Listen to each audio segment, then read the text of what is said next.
நாம் ஒரு முக்கியமான விஷயத்தை பற்றி பேசப் போகின்றோம். பாஸ்போர்ட் பெறுவதற்கு 2023 அக்டோபர் 1 முதல் புதிய விதி ஏற்கப்பட்டது. அதாவது புதிதாக பாஸ்போர்ட் பெறுவதற்கு பிறப்பு சான்றிதழ் கட்டாயமாகும். இந்த மாற்றம் இந்திய வெளியுறவு அமைச்சகத்தின் புதிய அறிவிப்பின் அடிப்படையில் வெளியிடப்பட்டது. 2023 அக்டோபர் 1 பிறகு பிறந்தவர்கள் பாஸ்போர்ட் விண்ணப்பத்தை செய்யும் போது பிறப்பு சான்றிதழை தர வேண்டும். இதனால் அந்நிய வழியில் பயணம் செய்யவும் அந்நிய நாடுகளுக்கு செல்லவும் பாஸ்போர்ட் பெறுவதற்கான பரிந்துரைகள் சில மாற்றங்களை ஏற்படுத்தும். இதனை நினைவில் வைத்துக் கொண்டு பாஸ்போர்ட் பெற தேவையான ஆவணங்களை சரியாக திரட்டுவது மிக முக்கியம். பிரதான மாற்றம் என்னவென்றால், பிறப்பு சான்றிதழ் 2023 அக்டோபர் 1 முதல் புதிய பாஸ்போர்ட் விண்ணப்பங்களுக்கு பொருந்தும் ஆவணமாகும்.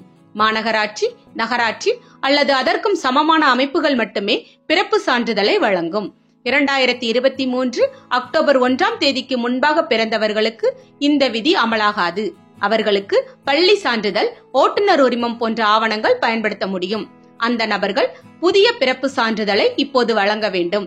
அதாவது ஏற்கனவே ஒரு நிலையான ஆவணத்தை அடுத்து இந்த ஆவணத்தை சேர்க்க வேண்டும். இது கிராமப்புற மக்கள், ஊரக பகுதிகளில் அதிகமாக தேவைப்படுகிறது.